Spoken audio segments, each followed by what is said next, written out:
The moment 25-year-old Marcus Williams walked onto the Voice stage, something in his careful, deliberate movements suggested this wasn't just another audition. He carried himself like someone savoring every step, every breath, every sensation, as if he were trying to memorize the feeling of walking toward his dreams. His hands trembled slightly as he approached the microphone, not from nerves, but from the weight of knowing that this moment, this single performance, might be the last time he would ever sing on a stage this grand.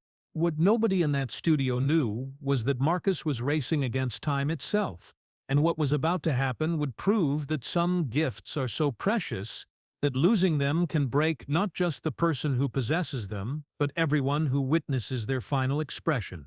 Hidden in Marcus's medical records, tucked away in specialist reports and test results that read like a countdown to silence, was a diagnosis that would change everything: progressive vocal cord paralysis, a rare neurological condition that was systematically destroying his ability to speak, and more devastatingly, to sing.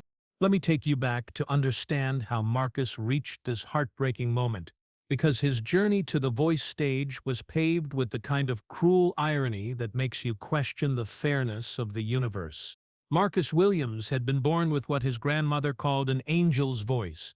Even as a toddler, before he could properly form words, he could hum melodies with perfect pitch. By age 5, he was singing in his church choir, his pure, clear voice rising above the congregation like a prayer made audible. By high school, he was the lead vocalist in every school production, the voice that made adults stop what they were doing and listen. Music wasn't just Marcus's passion. It was his identity, his language, his way of making sense of the world. Growing up in a rough neighborhood in Detroit where opportunities were scarce and hope was something you had to fight for daily, Marcus's voice was his ticket to something better. It had earned him a scholarship to Berklee College of Music. It opened doors that would have remained forever closed without it. For 24 years, Marcus had built his entire life around his voice. He'd graduated from Berklee with honors, moved to Los Angeles with dreams of making it in the music industry, and spent his days writing songs, performing at local venues, and slowly building the kind of reputation that suggested real success wasn't far away. His voice was his instrument, his tool, his gift to the world. Everything changed on a Tuesday morning 6 months earlier, when Marcus woke up and couldn't hit his usual high notes. At first, he thought it was just vocal fatigue from too many late-night performances. Then he thought it might be allergies, or a cold, or stress. But as days turned to weeks and his voice continued to weaken, to crack in places it had never cracked before, Marcus knew something was seriously wrong.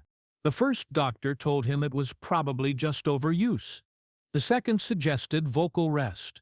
The third ran tests that came back with results that changed everything. Progressive vocal cord paralysis, a rare neurological condition that systematically destroys the muscles that control the vocal cords. There was no cure, no treatment that could stop its progression, no hope of recovery. "How long do I have?" Marcus had asked Dr. Peterson, the specialist who delivered the diagnosis with the kind of gentle professionalism that doctors use when they have to destroy someone's world. "Based on the progression we're seeing," Dr. Peterson had replied carefully, "you probably have 6 to 8 months before speech becomes extremely difficult. Singing will become impossible much sooner. Maybe 4 to 6 months. Marcus had sat in that sterile white office, surrounded by diplomas and medical journals, and felt his entire identity crumbling. Without his voice, who was he? What was he? How do you live when the thing that defines you is slowly being taken away? The months that followed were a nightmare of gradual loss. Each week, Marcus could feel his voice weakening, could hear the raspiness creeping in where clarity used to live, could feel his range shrinking like a closing window. He stopped taking new gigs, stopped writing songs, stopped doing anything that reminded him of what he was losing. The idea to audition for The Voice came from his mother, Linda, who had watched her son retreat into despair and couldn't bear to see his gift disappear without the world knowing what it was losing. "Baby," she'd said one evening as they sat in his childhood bedroom, surrounded by awards and photos from his musical past, "you can't let this thing win without a fight. You still have time. You still have your voice. Even if it's not what it used to be, the world needs to hear you one more time." Marcus had laughed bitterly. "Mom, my voice cracks on half the notes I used to nail effortlessly. I sound like a broken instrument." "No," Linda had replied firmly. "You sound like someone who's lived something real. Sometimes that's more powerful than perfection." The audition process had been complicated by Marcus's medical condition. He'd had to provide extensive medical documentation, had to sign waivers acknowledging that his condition might affect his performance, had to prepare mentally for the possibility that his voice might fail him completely on live television. But somehow, the idea of going out on his terms, of having one last moment to share his gift with the world, felt like the only way to find peace with what was happening to him. Standing on the voice stage now, Marcus felt every symptom of his condition manifesting at once. His throat felt tight, his breathing was more labored than it used to be, and he could feel the weakness in his vocal cords that made every note a gamble. But he was here, on the biggest stage of his life, with one last chance to sing. Blake Shelton, Kelly Clarkson, John Legend, and Niall Horan sat in their red chairs, their backs turned, unaware of the medical tragedy about to unfold in front of them. They were expecting just another talented hopeful chasing the American dream, not a young man saying goodbye to the only life he'd ever known. "Whenever you're ready," Blake called out encouragingly, his voice carrying that familiar Oklahoma warmth. Marcus stepped up to the microphone, his hands shaking slightly as he gripped the stand. For a moment, he almost couldn't speak, not because of nerves, but because he was overwhelmed by the finality of it all. This was it. This was his last song.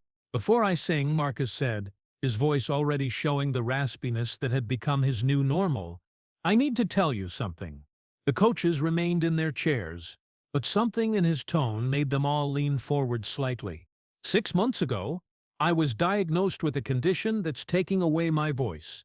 The doctors say I have maybe 4 to 6 months before I won't be able to sing anymore.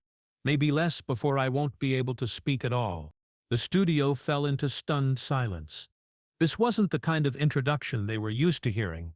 Marcus's voice broke as he continued, "This might be my last time singing on a stage like this. It might be my last time singing at all. And I need you to know that when I sing this song, it's not just a performance, it's a goodbye." He broke down then, the weight of his situation crushing down on him all at once. "I'm losing the only thing I'm good at," he sobbed into the microphone. "I'm losing myself. In a few months, I'll be nobody. I'll be nothing." The silence in the studio was deafening. The audience, the crew, the coaches, everyone was processing the magnitude of what they were witnessing. This wasn't just an audition. This was a man's farewell to the thing that had defined his entire existence. Blake Shelton didn't hesitate. He was out of his chair and vaulting over the barrier before Marcus had finished speaking, his cowboy boots hitting the stage floor with purpose and determination. "Whoa, hold on there, son," Blake said as he approached Marcus, his voice gentle but firm. "First of all, you're not nothing, you're not nobody. And second of all, we're not saying goodbye to anything until we hear what you came here to share." Marcus looked up through his tears, seeing this country superstar who had somehow appeared beside him like an angel of mercy. "But my voice isn't what it used to be. It cracks, it's weak, it's broken." Blake's expression softened with understanding and compassion. "Marcus, let me tell you something I've learned in 30 years of making music. The most powerful voices aren't the perfect ones. They're the ones that carry something real, something honest, something that can only come from living through something difficult." He placed his hand on Marcus's shoulder, the kind of touch that conveys strength and support. "You say this might be your last time singing? Then we're going to make damn sure it's the most beautiful last song anyone has ever heard. But this is the moment no one in the studio and no one watching at home ever saw coming." Blake turned to address the other coaches, his voice carrying across the studio with the authority of someone who understood the gravity of the moment. "Kelly, John, Niall, I need you to turn your chairs around. Not for an audition, but because we're about to witness something that's bigger than any competition. This young man is going to show us what courage sounds like. One by one, the coaches turned their chairs to face Marcus. Kelly Clarkson had tears already streaming down her face. John Legend looked stunned by the emotional weight of the moment. Niall sat forward with the kind of attention that showed he understood something extraordinary was happening. Blake turned back to Marcus, his voice taking on a quality that was both gentle and profound. Now, Marcus, I want you to forget about your diagnosis. Forget about what you're losing. Forget about everything except this moment. Right here, right now, you still have your voice. And I want you to use it to sing, not just for yourself, but for everyone who's ever had to say goodbye to something they loved. Marcus wiped his eyes, looked out at the audience that was now completely silent and focused on him, then back at Blake. What if I can't hit the high notes? What if my voice cracks? Then it cracks, Blake said simply. But you know what?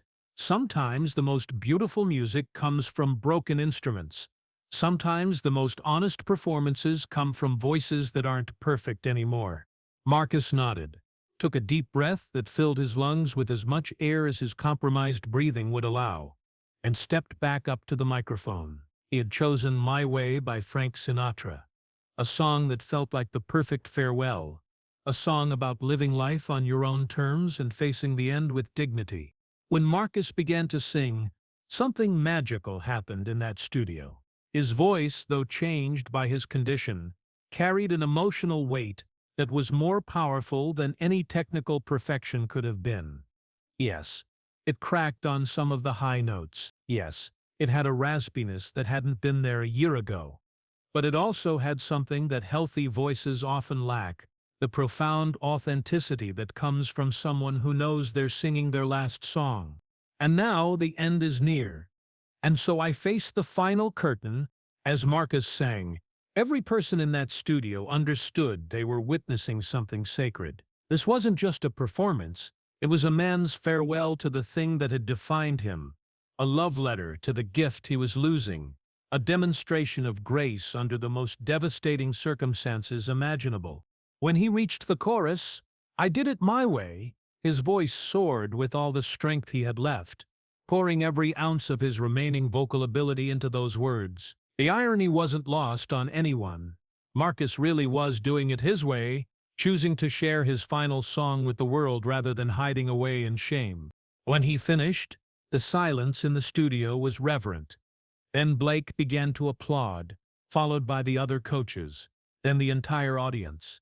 But this wasn't typical applause. This was recognition of extraordinary courage, of someone choosing to share their vulnerability rather than hide their struggle. All four coaches hit their buttons simultaneously, their chairs spinning to face a young man who had just redefined what it meant to be brave. Blake was already walking back toward Marcus before the other chairs had finished turning. When he reached him, he pulled him into a hug that lasted longer than any embrace in voice history. "Marcus," Blake said, his voice thick with emotion he wasn't trying to hide, "that was one of the most powerful things I've ever witnessed in my life. You didn't just sing that song, you taught everyone in this room what it means to face loss with dignity and grace." Kelly Clarkson, herself, moved beyond words, spoke through her tears. "Marcus, I have never heard anyone sing with more honesty, more courage, more heart than what you just showed us. Your voice may be changing, but your gift, your ability to move people, to share truth through music, that's eternal." John Legend added, "That wasn't just a performance, Marcus. That was a master class in what real artistry looks like. You showed us that music isn't about perfect vocal cords, it's about a perfect heart." Niall, clearly emotional, said simply, "You just proved that some voices become more powerful as they become more fragile." That was beautiful, mate. Absolutely beautiful. Marcus chose Team Blake, not just because Blake had been the first to comfort him, but because he recognized in the country star someone who understood that the best music comes from the most honest places, someone who knew that imperfection often carries more truth than technical perfection. Over the following weeks, Blake became more than Marcus's coach. He became his friend, his advocate, and his reminder that even as one chapter was ending, another could begin. Blake worked with Marcus to adapt his performances to his changing voice, to find new ways to express his musicality even as his traditional singing ability diminished. "Working with Marcus changed everything for me," Blake said in an interview during the live shows. "He reminded me that music isn't just about having a perfect voice. It's about having something important to say and the courage to say it regardless of the circumstances."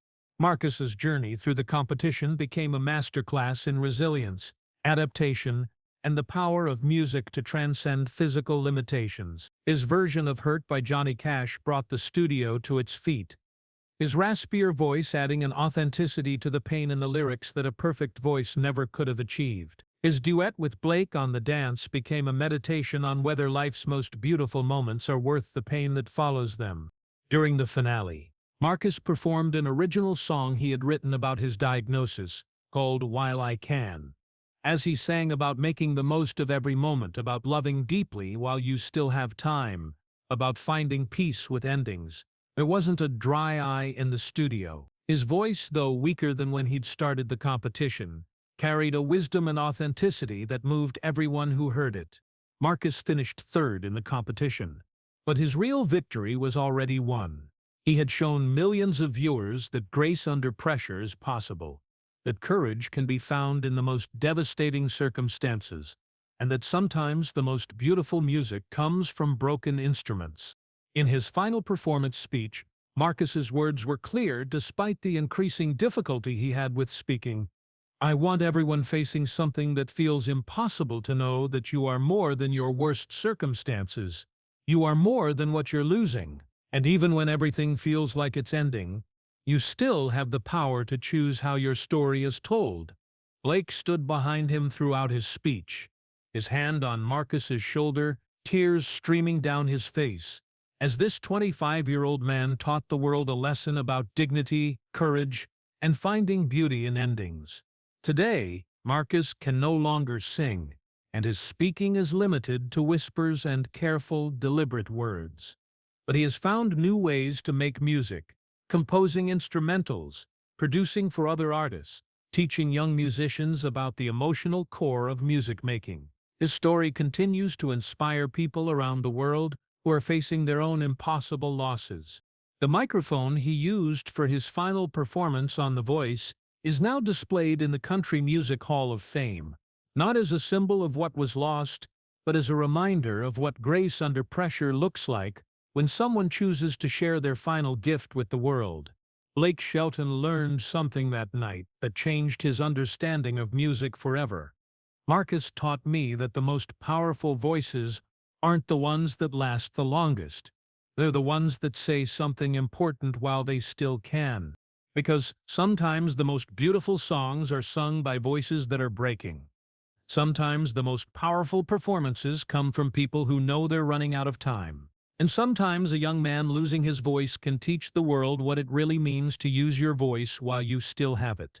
Marcus Williams proved that the voice isn't about vocal perfection.